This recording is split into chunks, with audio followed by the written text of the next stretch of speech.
Hoje, na opinião, nós vamos trabalhar de um dilema que deve ser uma preocupação da maior parte dos brasileiros.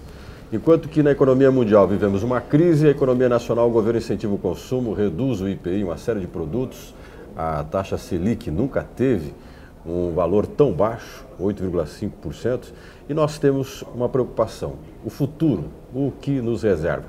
Para conversar sobre esse tema, eu converso agora com o Carlos Alberto Júlio. Ele é ex-presidente da Polaroid, mas tem uma experiência com gestão de pessoas e empresas e faz palestra no ciclo de palestras da CBN. E ele considera que todos nós deveríamos ser estrategistas com a nossa vida. Tem uma série de obras publicadas sobre o tema e é com ele que eu converso agora. Júlio, muito obrigado pela sua presença aqui. Prazer é todo mundo estar aqui com vocês. Carlos Alberto Júlio, quando nós falamos no brasileiro, o brasileiro vive um momento de euforia. Estamos com bons índices de venda, o varejo, inclusive, começou um ano preocupado, recupera-se. O governo incentiva o consumo de bens duráveis, mas a economia mundial acena para o outro lado. Bons e maus momentos na economia vem e passa. Nossa vida dura um pouco mais que isso. Como encarar isso? Olha, em primeiro lugar, eu acho que essa coisa, nós brasileiros, eu estive agora semana passada fazendo também algumas palestras na Europa e senti realmente o clima lá, e o que eu disse para eles foi o seguinte, falei, olha, eu não sou especialista em Europa, não sou um economista, mas sou um especialista em crise, porque nos meus 40 anos de trabalho, os últimos 5 ou 6 é que nós não tivemos crise, era inflação, era crises políticas, um ano a economia bem, 2, 3 anos ela ia mal e tal. Então, de crise eu entendi. O que eu aprendi com as crises é justamente o que você disse na sua abertura, as crises passam e nós ficamos. Agora, eu também aprendi que depende muito do olhar que você tem para a crise. Isso pode parecer um pouquinho lírico, poético, mas não é, é muito pragmático. O que eu tenho percebido é que quando você encara a crise com otimismo, você encontra um monte de oportunidades. Quando você olha para essa crise com pessimismo, você só vai achar problemas e dificuldades. E o que nós sabemos é que o mundo, em geral, não só o Brasil, já passou por diversas crises. Você pega a depressão de 29 nos Estados Unidos, 2 grandes guerras mundiais, pega essa crise na Europa agora, quer dizer, o mundo já passou por diversas crises. E o que nós sabemos é que em toda crise tem aqueles que choram e aqueles que vendem lenços. Isso é opcional. É opcional. Perante o novo, perante uma mudança muito grande no meio ambiente ou na economia, você pode sentar e chorar, você pode sair vendendo lenço. E o que a gente aprendeu nos últimos anos é que esse vendedor de lenço, ao contrário do que queriam alguns puristas antigamente, não é um aproveitador, né, um oportunista. Porque tudo que você quer quando você está chorando é um lenço para enxugar suas lágrimas.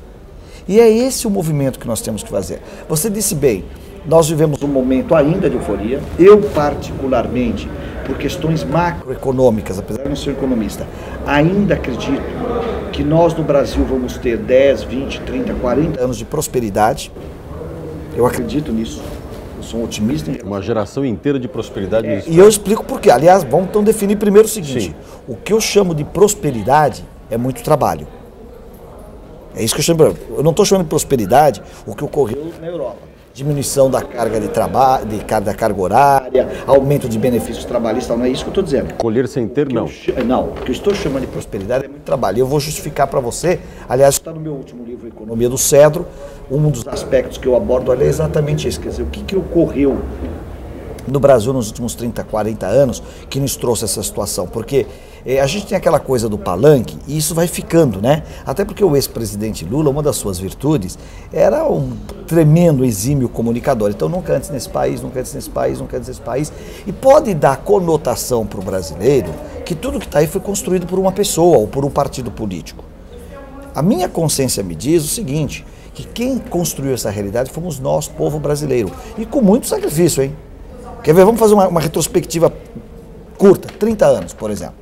Década de 80, o que nós fizemos? Democratizamos o país.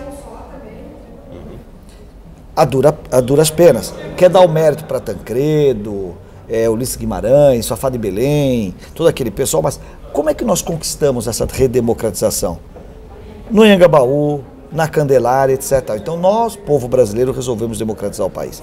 Na década de 90, nós estabilizamos a economia.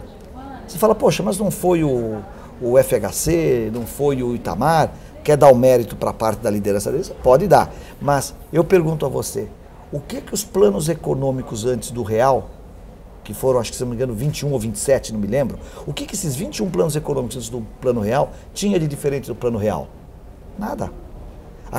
O conceito básico era o mesmo, congelamento de salários e de preços. Por que só o real deu certo? Porque nós aderimos. Ou seja, o brasileiro foi uma peça fundamental para nós vivermos o momento que nós estamos vivendo. Óbvio, quer dizer, quando nós falamos assim, nós não queremos mais inflação, o que tem que fazer? Congelar preço e salário, nós topamos e avançamos. Aí vem a década de 00. E o que é a década de 00? É a década do resgate. É a década do resgate. Nós falamos, puxa vida, como é que nós podemos querer ser um país rico, uma economia de primeiro mundo com miseráveis? Não é pobre. Os Estados Unidos, a nação mais rica do mundo, apontam os números lá mais ou menos de 15% a 25% de pobres. Mas o pobre é aquele que mora com mais simplicidade, que come com mais simplicidade, que tem uma assistência médica mais simples.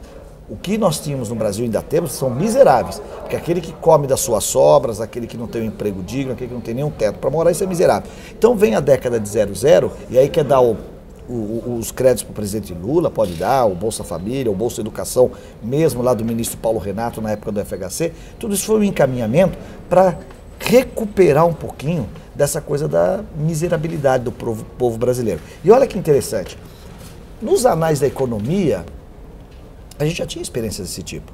Né? Se você olhar a economia clássica de Ricardo, né, de Adam Smith, Riqueza das Nações, o que a gente já sabia aqui? Quando você, na pirâmide social, na pirâmide de renda, quando você injeta a renda em cima, ela não desce. Por quê? Porque as necessidades estão atendidas, ela vira poupança. Se essa poupança não virar investimento, não acontece nada. Mas quando você injeta dinheiro embaixo, ela sobe. Porque a pessoa começa a comer mais arroz e feijão, e aí então vende mais adubo, aí tem que transportar, aí o dono do supermercado também vai subindo, vai subindo. Muito bem. Então essa década de 00 foi a década do resgate, vamos dizer assim, dessa miserabilidade. E agora nós estamos na década de 10, e a década de 10 é a década da infraestrutura. Claro que a gente espera que, principalmente os políticos, tenham a sensibilidade que existem dois tipos de infraestrutura. Existe a infraestrutura humana, e aí nós estamos falando de educação e saúde, e existe a infraestrutura das estradas, dos aeroportos e tal. Porque o que acontece? Eu fui educado, e talvez você também, e muitos de quem está nos assistindo foi educado, com um certo sentimento de que brasileiro era menos. Né? A gente fala assim, nossa, esse país é uma droga, a gente não tem estradas, não tem aeroportos, agora vai fazer Copa do Mundo, não tem estádios e tal. É verdade, nós não temos, mas essa é a grande oportunidade. É aí que eu chamo a sua atenção, chamo a atenção de quem está nos ouvindo, essa é a grande oportunidade. Nesse livro Economia do Cedro, eu fui fazer uma pesquisa rápida, como é que os países ricos se enriqueceram, e é muito fácil encontrar um denominador comum. Como é que Estados Unidos, Canadá, Europa Ocidental, alguns países asiáticos como o Japão, a própria Coreia, como é que esses países se desenvolveram economicamente e cresceram economicamente? Construindo seus países. Ou seja, gerando uma infraestrutura e criando uma estrutura concreta, claro, sólida. Que não é só questão de produtividade, mas é questão de emprego, de geração, fazer a renda girar, o fluxo circular da renda e tudo mais. Então, por que hoje a Europa está com um problema seríssimo? Porque eles têm dinheiro para injetar, o Banco Central Europeu tem dinheiro para injetar, está injetando. Só que está injetando onde? Nos bancos. Por que está injetando dinheiro nos bancos? Porque vai fazer o quê? Vai construir outro TGV? Vai fazer outro canal, outro túnel sobre o Canal da Mancha, um do lado do outro? Vai fazer outro estádio do lado do Allianz Arena? Já está tudo pronto. Então, na sua opinião, é melhor ter o que fazer do que já ter tudo feito quando você tem muito dinheiro? Eu não sei se é melhor ter tudo fazer. O que estou pegando é que na nossa realidade aqui, onde eu acredito que a gente tem uma grande oportunidade, tem mais oportunidade. É que nós temos o país inteiro para ser construído. São 8 milhões e 500 mil quilômetros quadrados de país. Nós temos o agronegócio que se solidificou, se consolidou. Nós temos um varejo forte, nós temos uma indústria que, apesar das questões de cambial, andou um pouco vacilando, mas nós temos um parque industrial muito diversificado, temos 200 milhões de pessoas, temos uma nova classe média de 3 dígitos, 100 milhões de pessoas que querem e gostam de consumir. Então agora o que nós precisamos fazer? Construir as estradas que não temos, os aeroportos que não temos, dar o lazer que as pessoas não têm, a educação que não têm e tudo mais. Isso daí, se você fizer uma continha, Gilson, nós temos aí 30, 40, 50 anos de prosperidade. Por isso que eu chamo prosperidade. Se a gente conseguisse falar como a gente escreve, eu colocaria um asterisco e faria uma notinha de rodapé, né? E se eu pudesse, se você me permitir usar uma linguagem mais chula, né? O que é prosperidade? é trabalho pra caramba, tem muito trabalho. E aí é uma opção. Quer dizer, eu adoraria estar começando a minha carreira agora, não estar terminando a minha carreira agora. Por quê? Por quê? Porque eu passei dos meus 40 anos de trabalho, pelo menos uns 35, ouvindo falar do tal do milagre econômico, ouvindo falar do tal do gigante adormecido, que não era o peru do vovô, né? O tal do gigante adormecido, mas tinha um ano com que a economia ia bem, 2, 3 que ela ia mal, pegamos inflação de 80%. Gente, pegamos inflação de 80%, sabe o que significa? Todo dia de manhã tem que mudar a lista de preço. Se você tem 1 ou 2 produtos, tudo bem. Quem tem 2.000 itens no seu catálogo, quem fazia isso? Imagine para você. Por isso todo brasileiro se tornou, de certa forma, um bom financeiro ou um bom financista. Porque a gente tinha que lidar com essas questões todas. Então o que eu acho, para resumir, é assim. Eu acho que nós estamos vivendo um tsunami. O que é um tsunami? O tsunami é uma onda grandona que vem e arrasta tudo para a praia. Tem 2 maneiras de você chegar na praia. A primeira é você tomar um caldo. Sabe o que é tomar um caldo? A onda te pega, te joga e te arrasta. Qual o problema do caldo? Você pode chegar na praia morto, pode chegar aleijado, chega tudo estrupiado, engole água. É um caos, mas você vai chegar na praia, porque a onda é forte demais. Vai te arrastar. Esse progresso vai arrastar todo mundo. Agora, tem outra maneira de você chegar à praia, que é surfando. Qual é a vantagem de você surfar? Você vê o concorrente, você vê o caminho, você vai mais rápido, você chega inteiro, mas principalmente você se diverte na jornada. Então a pergunta que eu deixo aqui para o teu telespectador, Gilson, é o seguinte: você está preparado para surfar essa nova onda? Essa onda que não é que ela virá, nós já estamos nesse momento há uns 10 anos. Você pegar lá do Plano Real para cá, essa estabilidade toda já gerou grandes avanços em grandes áreas. Então essa é a minha pergunta. Você está pronto? Né? Agora, é claro, tudo isso aí vis-à-vis com o que a gente conversava antes de iniciar o programa, essa coisa do imediatismo, que isso já não é uma coisa brasileira, isso é uma coisa da chamada geração Y e da Z que vem em frente. Estou conversando com o Carlos Alberto Júlio no nosso próximo bloco. O nosso tema é: se o Brasil está preparado para um crescimento, segundo o Carlos Alberto, de 30 a 40 anos, não depende apenas da onda, de como nós vamos pegar essa onda. E é sobre isso que nós vamos falar no nosso próximo bloco.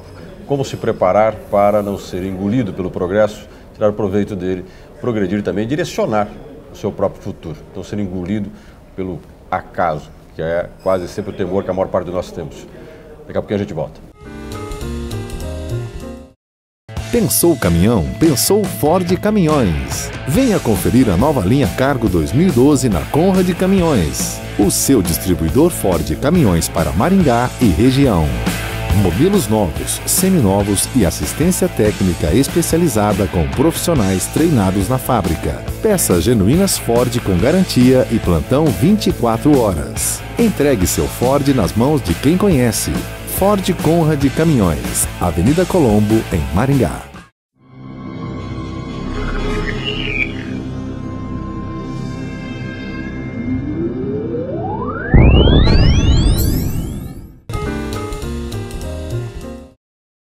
O Opinião de hoje está falando com Carlos Alberto Júlio. Carlos Alberto Júlio é apresentador do boletim Gestão Descomplicada na CBN. Está em Maringá para o ciclo de palestras. E nós vamos conversar agora, no nosso segundo bloco, sobre o que o Júlio colocou no primeiro, a onda de progresso, de crescimento, que pode fazer um caldo, ou seja, empurrar você nela e você não aproveitar, que é pior, se prejudicar com ela, ou você pode surfar nessa onda. Bom, no surfar nessa onda, Júlio, que você colocou, a minha pergunta é: para surfar, você tem que ter algumas habilidades. Você tem que, por exemplo, pensar no futuro. Um bom surfista é aquele que não vê só onde ele está, mas como ele pode aproveitar melhor o que a onda pode lhe trazer. Nós estamos numa sociedade onde estamos vivendo agora a geração Y. Bem-vindo aí a geração Z. Se a Z for igual a Y, ela é mais ou menos assim: tudo é para hoje, nada é para sempre, não há compromisso com nada. Nós estávamos brincando, eu e o Júlio, que casamento aqui é assim: de cada 10 casamentos, 7 deles acabam se separando antes dos 8, e os que se separam vão direto na internet e casam de novo. Se as pessoas não querem nem relacionamentos duradouros, como projetar, planejar para um futuro que seja duradouro e não tão flexível e instável como essa onda, como a economia, por exemplo? Eu acho que aí nós estamos numa fase de transição, você colocou muito bem, Porque o que acontece? Medidos, na verdade essa coisa de geração X, Y, Z é uma medida sociológica. Os sociólogos mais ou menos ali fizeram para ver onde que tem mais ou menos as grandes mudanças e como elas acontecem. Por exemplo, a geração que chega hoje ao mercado de trabalho, que é a que a gente está chamando de geração Y, que são aqueles que estão entre 18 e 33 anos de idade, ou 35 anos, varia um pouquinho aí de acordo com quem fixa essas datas. Esse jovem que chegou, ele já é um jovem diferente. Ele já é um jovem diferente. Por que ele é um jovem diferente? Ele tem esse lado do imediatismo, ele quer tudo rápido, ele não quer simplesmente montar uma empresa. Os nossos pais, ou nós queríamos montar uma empresa. Ele quer montar uma empresa e vendê-la por $1 zilhão 5 anos depois. Zuckerberg. Né? Ele não quer fazer uma carreira como nós fazíamos, ele quer entrar gerente, virar diretor em 2 anos e pegar um bônus de R$500 mil por mês, R$500 mil por ano, logo no primeiro, segundo ano de trabalho dele. Então, esse imediatismo todo, na minha opinião, foi o que gerou essa crise que a gente tem no mundo hoje. Explico por quê. Eu chamo isso da economia da irresponsabilidade. O que era a economia da irresponsabilidade? Não interessa se o pato é macho ou quer é ovo. Né? Me entrega o resultado, era o pessoal que ia para planilhas Excel, faziam alavancagens virtuais, o dinheiro virou virtual, você não tem mais o lastro ouro, e na planilha Excel aceita-se tudo. E de repente, quando foram cobrar a dívida, o lastro dessa dívida não existia. Eu não sei se o telespectador entende isso, mas vou tentar explicar. O que acontece com essa coisa do subprime? Vamos entender lá atrás. O que aconteceu com o subprime era o seguinte, o camarada tinha uma casa lá que valia, sei lá, nos Estados Unidos, $100 mil. Ele ia lá e fazia um financiamento de $150 mil na casa de 100 de garantia. Por que ele fazia um financiamento de $150 mil? Porque como os juros para a casa própria são mais baixos, chamado mortgage, ele sabia que se ele pegasse esse dinheiro e aplicasse no mercado financeiro... Renderia mais. Renderia mais. Então tá bom. Só que quando ele pegava esses 150 mil de empréstimo, ele já gastava 50, comprava uma caminhonete nova, ou comprava uma tela de plasma, disso, daquilo e tal, e rodava os outros 100. O banco que tinha um título de $150 mil, descontava esse título com outro banco por 300 mil, dando 150 de garantia. E aí fazia os tais dos derivativos, que é pegar esses papéis e descontando em outros mercados. E aí acabava lá num fundo japonês da vida, ou num fundo tal, que eles pegavam $1 milhão. Então olha que interessante. Aquele $1 milhão, a garantia real daquele $1 milhão era a casa do cara lá em Oklahoma, $100 mil. Então tinha 900 mil aí virtuais. Gente, essa conta não podia fechar. Eu sou da época que gerar valor significa produzir serviços, produzir produtos. É assim que se gera valor. Né? Muito bem, o que nós percebemos é que essa geração, então, ela começou a ter sucesso, a ter êxito, muito rapidamente baseado na educação desses jovens que saía lá do 5º ano da Poli ou da GV, vai para um banco de investimento, sabe mexer com esses números, com esses algoritmos todos, tal e tal, planilhadores de primeira linha, e um jovem desse ganha 200, 300, 400 mil reais de bônus no final do ano, e andando com Rolex de 10, 15 mil dólares. Essa geração que está aí, muito imediata, ela tem qualidades por trás disso. Ela é mais colaboracionista, porque ela na internet ela aprendeu, porque olha só, a gente acha, o pai quando critica o filho que está lá, pô, esse menino não sai do computador, ele não sai do computador, mas ele não está trancado no quarto, ele está falando com 500 crianças ao mesmo tempo, as redes de conexão dele, você pega qualquer criança hoje no Facebook da vida, tem lá 1.000, 1.500 amigos, colegas, 1.500 seguidores no Twitter, olha só como se canaliza. Ah, mas ele não pega um livro. Se lê muito mais hoje na internet, se escreve muito mais hoje na internet do que antes. Porque está o dia inteiro escrevendo. Pode dizer que tem lá as abreviações, né? É BLZ, é beleza, é aquela coisa toda. Tem uma linguagem própria da internet? Tem uma linguagem própria da internet. Mas esse pessoal está colaborando de maneira diferente. Então, olha só, o que nós, cabelinhos grisalhos, temos que entender e aproveitar? É que essa nova juventude se forma uma nova sociedade que vão ter desejos e necessidades diferentes da que nós tivemos. Que produtos e serviços e como é que eu vou me comunicar com essa nova geração? Como é que no ambiente da empresa, vamos pensar aqui na liderança, né? Que é um dos temas que eu abordo nas minhas palestras. Qual é a nova liderança que nós temos que ter nas empresas para comandar essas pessoas? Porque olha a diferença. O chefe de antigamente contratava todo mundo igual a si, porque era mais fácil comandar os iguais do que os diferentes. Hoje ele administra diferente. Hoje, o que acontece? Se você contratar todo mundo igual assim, você não evolui. Porque a sinergia está na diversidade. A sinergia, o que é sinergia? É quando 2 mais 2 não dá 4. É quando 2 mais 2 dá 40, 4 mil, 4 milhões. E da onde vem a sinergia? Dos diferentes. Então, esse mosaico que é a sociedade brasileira, e o mercado aí fora é composto de homens e mulheres, de velhos, de jovens, de brancos, de negros, de orientais. Quando você consegue pegar o talento melhor de cada um, é que você cria sinergia nas corporações. Agora eu vou te fazer uma pergunta. Você não. me puxou uma curiosidade. Você falou da diversidade. Que a diversidade é importante. Dentro de uma corporação, dentro das nossas relações. Nós somos hoje estimulados a não gostar de diversidade. Não gostar de ser questionado, oposto, ou considerar que a nossa visão de futuro está errada. E nós temos hoje, por parte de alguns gestores, também uma imensa dificuldade de lidar com uma ideia que vai contrária dele. Porque, afinal de contas, ele é o gestor. A questão do poder. Mas eu acho que o mundo da internet está quebrando isso, porque o que acontece na internet é muito contraponto. Na internet você faz muito contraponto, né? O jovem hoje não tende a ter uma unidade de pensamento, não. Ele diverge, só que ele diverge diferente do que nós divergimos. Quando nós divergimos, nós discutíamos. A divergência hoje no seio do jovem é a maneira de aprender. Quer dizer, aquela coisa da dialética, que é toda tese se pode opor uma antitese que vira uma síntese ou uma nova tese, isso está meio que no meio deles, quer dizer, eles mudam tão rapidamente de ponto de vista, mas não é que eles mudam porque eles sejam volúveis ou não tenham opinião formada, é porque muita comunicação que faz com que todos esses, até paradigmas, coisas mais expressivas, eles vão se mudando rapidamente. A grande questão aí é, como é que eu vou canalizar esse jovem que é brilhante, que estudou mais do que a gente, que aprende mais rápido que a gente, que está plugado nessa internet e na comunicação o tempo todo, que é multitarefas, que vai ter uma longevidade maior.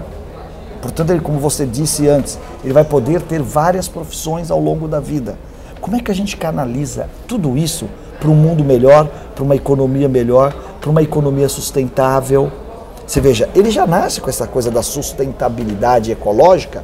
Você vê que os jovens já nascem, eles estão tomando muito mais cuidado do que as pessoas. Quem está jogando lixo pela janela é o vovô, a vovó, o papai e a mamãe. O jovem está segurando o lixo dentro do carro. Ele já tem essa consciência dentro deles muito mais apurada que a gente. E por quê? Porque quando um faz um ato desse que o outro repudia, eles estão tão conectados que todo mundo repudia. Então o futuro vai ser melhor com eles? Eu não tenho a menor dúvida, porque, olha, às vezes a gente tem uma mania, as pessoas sempre falam assim, mas que país que eu vou deixar para o meu filho, que país que eu vou deixar para o meu filho. Gente, é uma missão muito grande você deixar um país melhor para o seu filho. Agora, o que você consegue fazer é ter filhos melhores para o país. Essa deveria ser a missão individual. Agora, voltando à pergunta, os pais, a nossa geração, nós nos sentimos ultrapassados. Existe uma forma de nós também, que vamos viver bastante, bem mais do que nossos pais. Já vamos viver mais, graças a Deus quiser. Acompanhar isso, fazer disso algo produtivo, diante dessa diversidade, se relacionando com a geração Y. Olha que interessante, no ano 2002, então, portanto, há 10 anos, eu escrevi meu primeiro livro que chamava justamente Reinventando Você. E é interessante que esse livro, que eu não imaginei que fosse, ele virou atemporal, porque eu achei que nós estamos num período de reinvenção. E ele vende bem até hoje. É um livro que vende por quê? Porque todo mundo continua, cada vez mais aceleradamente, pensando nessas questões da reinvenção pessoal, da reinvenção profissional, né? Quer dizer, e isso tem muito a ver com a longevidade, porque ó, você veja bem só, se nós pensarmos em gerações, os meus pais, portanto uma geração antes, eles falavam em se aposentar aos 55. Nós nos preparávamos para nos aposentar aos 50. Não é? Por quê? Porque você ia viver até 60. Agora, como é que você vai se aposentar aos 50 se você vai viver até 90? Perfeito? E como recomeçar então, com 50? Eu que já estou, que vou fazer 55 esse ano, não tenho nenhuma pretensão de parar. E não só por questões econômicas, é que eu me divirto estar aqui com vocês hoje em Maringá, participar desse programa, é uma oportunidade ímpar de expor as minhas ideias, que não são as melhores, não são as mais corretas, você tem um monte de contrapontos a elas e é assim que a gente evolui. Aliás, eu disse ontem, numa palestra que eu fiz lá em Londrina, e se eu tiver oportunidade hoje à noite eu vou repetir aqui em Maringá também, que o conhecimento só serve para duas coisas, para ser compartilhado e para gerar valor. O conhecimento, aquilo que você sabe, se não gerar valor para você, para a tua família, para o teu cliente, né, para o teu patrão, né, para o teu acionista, por que você quer saber? Saber por saber, saber para empinar o nariz, dizer que sabe, arrogância, prepotência, não serve para nada. E o conhecimento serve para ser compartilhado, porque a única maneira que você tem de fazer aquilo que você sabe valer mais, ou melhorar aquilo que você sabe, é compartilhando aquilo que você sabe. Porque quando você compartilha, certamente você tem pontos de vista diferentes do meu. Quando eu ouço o teu ponto de vista, eu falo, quer saber? Também pode ser. E aí eu aprendo mais. Então eu acho que é fascinante o mundo que a gente está vivendo, com acesso à informação. Eu sou um otimista nesse aspecto. Acho que a gente tem uma sociedade muito imediatista. Isso vai ter que ser regulado, vai ter que ser feito um ajuste. O jovem vai ter que entender que maturidade também é importante, mas ele vai amadurecer mais rápido, não tem dúvidas disso, já se amadurece mais rápido em alguns aspectos, principalmente os materiais. Se eu tivesse o poder de me preocupar em termos de sociedade com alguma coisa, eu me preocuparia hoje com o amadurecimento espiritual e com o amadurecimento emocional das pessoas. Essa corrida pelo dinheiro, pelo trabalho, pelo conhecimento, por saber mais, por ter mais, eu acredito que as pessoas estão esquecendo um pouquinho da sua parte espiritual, estão esquecendo um pouquinho da sua parte emocional. Tanto é, e eu te dizia isso, que eu fiquei assim impressionado de ver uma matéria na televisão outro dia, que os 3 principais medicamentos, os medicamentos que mais se vendem no Brasil, os 3 primeiros são 3 ansiolíticos. Da onde vem toda essa ansiedade? Da pressa, de você não respirar bem, de você fazer tudo correndo, de você não sentar para conversar, tomar uma cervejinha com calma com o seu amigo, conversar com a sua esposa, com o seu marido, dar aquilo que eu chamo de atenção genuína para as pessoas. O que é atenção genuína? É sentar, olhar nos olhos, falar, ouvir, contrapor, opinar. Nós estamos fazendo muito pouco isso. E aí sim eu tenho uma preocupação muito grande. Com os aspectos econômicos e materiais, eu acho que a gente está caminhando bem. Conversei com o Carlos Alberto Júnior. Carlos Alberto, muito obrigado pela sua presença. presença. Obrigado, Gilson. Até o nosso próximo programa.